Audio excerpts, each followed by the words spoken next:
धन्यवाद। ये आपने पोस्टर देखा, कैसा लगा? ठीक लगा? तो इसमें प्रमुख पात्र आपको सब दिख जाएंगे। You will see the leading characters of this Jeffrey ने बना दी जोड़ी फिल्म। आज प्रधानमंत्री जी इजराइल की यात्रा पर हैं, अभी पहुंचने वाले हैं या पहुंच गए होंगे। पहली बार वो 2017 में वहां गए थे या भेजे गए थे या भिजवाए गए थे, वो हम आपको अभी थोड़ी देर में बताएंगे। लेकिन जिस माहौल में इजराइल का ये दौरा हो रहा है, उस माहौल को भी समझना जरूरी है। जो हमारा एक बहुत पुराना साथी है ईरान, उस पर अमेरिका हमला बोलने की काफी खबरें आ रही हैं कि कभी भी हो सकता है। इस माहौल में प्रधानमंत्री जी इजराइल गए हैं। धमकियों से डरे प्रधानमंत्री जी, ईरान और रूस से हमारे जो व्यापारिक रिश्ते थे उससे किनारा कर लिया और इजराइल की तरफ दोनों हाथ खोलकर बढ़ रहे हैं, गले लगे। इसकी एक क्रोनोलॉजी है और वो क्रोनोलॉजी मैं अभी आपको थोड़ी देर में समझाता हूं। मोदी जी जब कुर्सी पर बैठते ही ये क्रोनोलॉजी शुरू हो गई, अमेरिका में शुरू हुई। उसके भी पात्र यहां कुछ दिख रहे हैं सामने आपको स्क्रीन पर। भारत की जो विदेश नीति रही है, हमेशा इजराइल और फिलिस्तीन को लेकर हम दो राष्ट्रों के सिद्धांत पर हमेशा चले हैं, इसमें कोई शक किसी को नहीं होना चाहिए। और मानवीय आधार पर यह हो, इसका हम हमेशा समर्थक रहे हैं। लेकिन अमेरिका की, इजराइल की एक लॉबी ने हमारी दशकों पुरानी विदेश नीति की दिशा बदल दी, उसकी दशा बदल दी। We've had a very established foreign policy with regard to Israel and Palestine. But ever since Mr. Narendra Modi became the Prime Minister, a particular lobby of Israel and America got active and changed the direction of our foreign policy very decisively. अब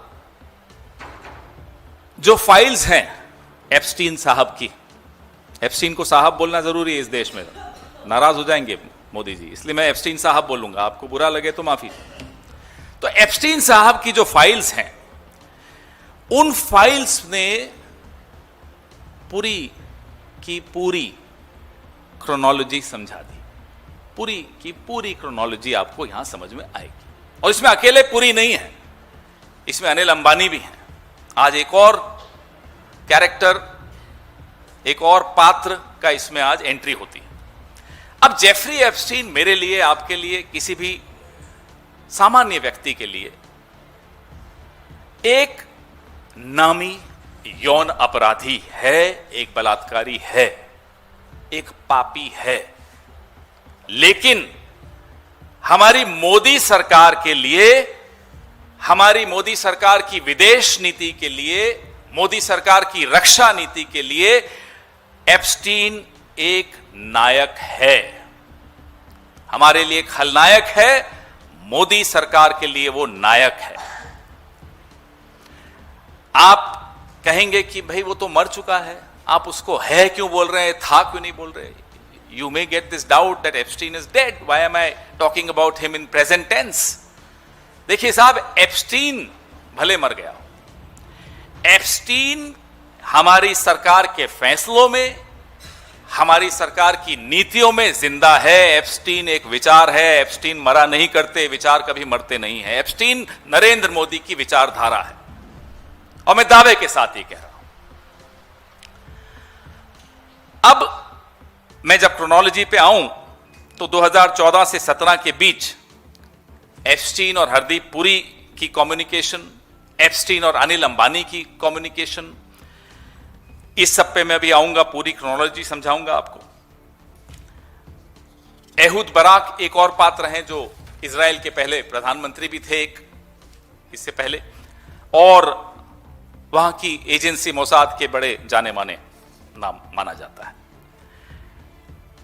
ये जो part 2 हो रहा है ना Israel का, ये भी नरेंद्र मोदी का बेचारे का खुद का फैसला नहीं, ये मैं अब उनको ब्लेम कर दूं अच्छा नहीं। देखिए, इसमें एप्स्टीन साहब की जिम्मेदारी है, इसमें इस लॉबी की जिम्मेदारी। ये जो नच बलिए का सीजन 2 है, इसका भी डायरेक्टर जो है वो नच बलिए, तो आप समझ रहे हैं क्योंकि एक मेल आई थी कि नाचा गाया जो भी, इसके भी डायरेक्टर एप्स्टीन हैं। और जो पिछले दिनों ट्रेड डील में हमने जल्दबाजी में सरेंडर किया, ये सब उसी कड़ी का हिस्सा है। मोदी जी जानते हैं कि एप्स्टीन की जो आंच है उन तक भी आ सकती है। पुरी, हरदीप पुरी सिर्फ एक प्यादा है, कहानी उससे ज्यादा है। अभी थोड़े दिन पहले मैं सुन रहा था, 17 फरवरी की बात है, अभी कुछ दिन पहले मोदी जी ने भाषण दिया कि मैंने स्कूल में एक रोबोट बनाया था और उस रोबोट बनाने के लिए मुझे मेडल मिला। ये मोदी जी बोले। मोदी जी, यही बात डोनाल्ड ट्रंप, यही बात नेतन्याहू, यही बात एप्स्टीन आपके लिए कहते हैं कि उन्होंने एक रोबोट बनाया था। वो रोबोट भारत का प्रधानमंत्री है, उसका नाम नरेंद्र मोदी है। अब मैं आपको क्रोनोलॉजी पे लाता हूं। अब 4 जनवरी 2017, बहुत ध्यान से सुनिएगा, लंबी प्रेस कॉन्फ्रेंस है, पहले ही चेतावनी दे रहा हूं। 4 जनवरी 2017 को हमारे प्रिय हरदीप सिंह पुरी लिखते हैं जेफरी एप्स्टीन को कि मुझे आपसे मिलना है। तारीख 4 जनवरी 2017। फिर आपस में आदान प्रदान होता है मेल्स का और 6 जनवरी की मीटिंग तय हो जाती है, 6 जनवरी 2017। इसके तुरंत बाद जेफरी एप्स्टीन दीपक चोपड़ा को मेल करते हैं। वो गुरु है, आज सुना मैंने कोई दीपक चोपड़ा, विश्व गुरु तो यहां है, एक गुरु वहां भी है। अनिल अंबानी, जो कि नरेंद्र मोदी के बहुत पुराने दोस्त, बहुत पुराने दोस्त, शायद गौतम अडानी से भी पुराने दोस्त। 23 फरवरी को जेफरी एप्स्टीन, ये सब 2017 की सीरीज चल रही है अभी, अब तक जो मैंने प्रेस वार्ताएं की 2014 तक की थी, अब मैं और आगे बढ़ा। 23 फरवरी 2017 को जेफरी एप्स्टीन अनिल अंबानी को लिखते हैं, in the email I sent you Ehud Barak's contact details, in my experience a level above the rest. Ehud Barak का परिचय जेफरी एप्स्टीन अनिल अंबानी से करवाते हैं। मैं फिर से दोहराता हूं, नंबर 1, हरदीप पुरी एप्स्टीन से मिलते हैं। मिलने की उस मुलाकात के तुरंत बाद एप्स्टीन अनिल अंबानी को ढूंढते हैं, अनिल अंबानी से मुलाकात होती है। फिर एप्स्टीन अनिल अंबानी को ईमेल के माध्यम से एहुद बराक, भूतपूर्व प्रधानमंत्री इजराइल के, उनसे मिलवाते हैं। अब आ जाइए साहब 2017 के एक महीना और आगे बढ़े। 2 मार्च को अनिल अंबानी जेफरी एप्स्टीन को 3:11 पे एक मेल भेजते हैं। Will need your guidance on dealing with white house for India's relationship and defence cooperation. ये किसके बिहाफ पे लिखा जा रहा है?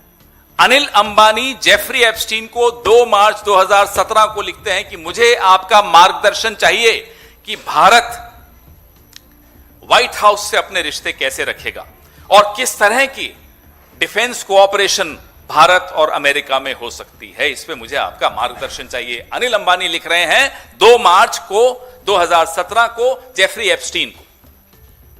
स्पष्ट है, कोई कंफ्यूजन तो नहीं आप लोगों के दिमाग में, क्योंकि काफी तारीखें हैं, काफी मेल्स हैं। क्लियर? अब जेफरी एप्स्टीन उसका जवाब देते हैं 1 मिनट के बाद, 3:12। Interesting, remember what are you willing to give, no ideology needed, tit for TET.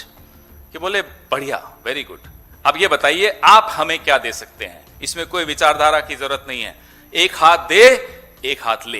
ये जेफरी एप्स्टीन अनिल अंबानी को सीधी सीधी बात कर रहे हैं, खरी खरी बात कर रहे हैं। 3:14, 1-2 मिनट के गैप में अनिल अंबानी जेफरी एप्स्टीन को लिखते हैं, Indian market what ever works, पूरा भारत का बाजार खोल देंगे, जो भी आपको चाहिए दे देंगे। इंडियन मार्केट व्हाटएवर वर्क्स, ये 4 शब्दों की मेल है अनिल अंबानी की जेफरी एप्स्टीन को 3:14, तारीख 2 मार्च 2017। 3:19 पे जवाब आता है जेफरी एप्स्टीन का अंबानी को, I will get some inside baseball for you. ये एक अमेरिका का स्लैंग है। इनसाइड बेसबॉल का मतलब कि अंदर क्या चल रहा है, वो जो अंदर स्कूप है, अंदर की कोई खबर है, वो मैं आपको देता हूं पता लगा के। ठीक है साहब। कुछ मिनटों बाद, आधे घंटे बाद, 4 बजने में 1 मिनट कम, 3:59 PM पे जेफरी एप्स्टीन एहूद बराक को लिखते हैं। सीधा एहूद बराक पे बात पहुंच गई। Can you give me some insight into what role India might play in US defence wishes.